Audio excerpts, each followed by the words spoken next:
All right, here I've got this same preset that we were working with in the last video. And it sounds nice and polite, but maybe I want to transform it and customize it, and then I want to be able to save it so I can reuse it.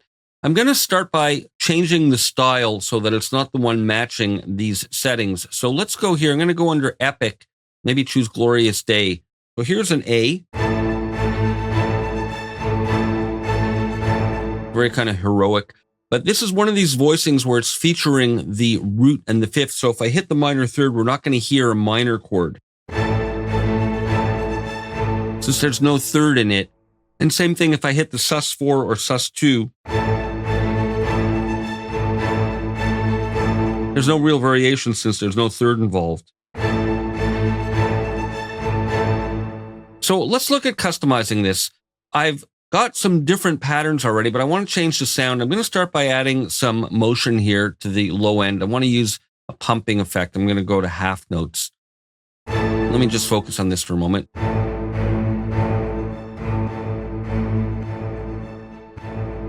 So subtle, but it's changing the dynamics.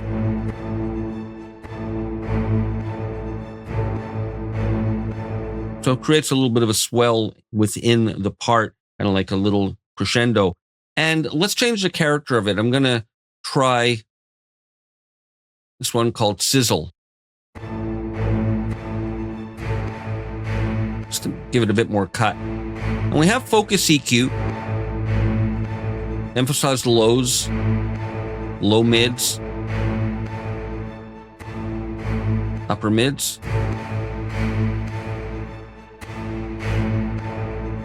Keep it down there, and getting a bit of a weird crossfade here. Let me find the sweet spot.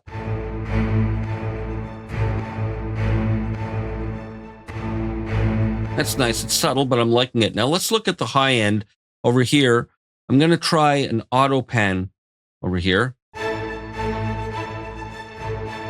Get some panning. I don't want it too over the top. Let's try a little bit of filtering.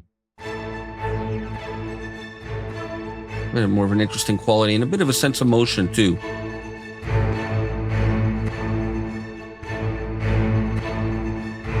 And I want to change the space that we're in. Let's go for Dark Hall.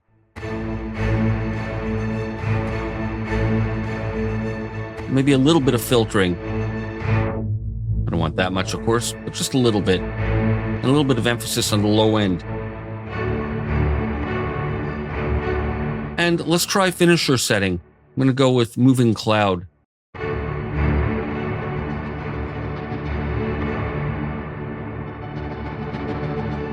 No, I don't like that one. I want to try another one. I'm going to go with Voodoo Poisoned.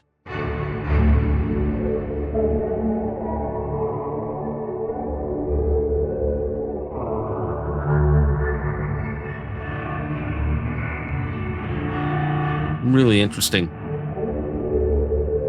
So these finisher settings are calling up a bank of effects. It's the macro that controls all the relevant parameters from each. But now I've got this all customized. I want to save it, and this might be something I want to automate when I'm programming up parts in my DAW, but I want to save this. So I'm going to go under Save As, since we're starting with factory preset. Save is grayed out, and I'm going to call that up. And I can give it a name here, and I can put it in one of the categories that I want, and I'm going to put it in Ostinatos. So let's hit Save Preset. And we see the name here, and if I click, we'll see there's a new user category, and there's Ostinatos, and there's that setting.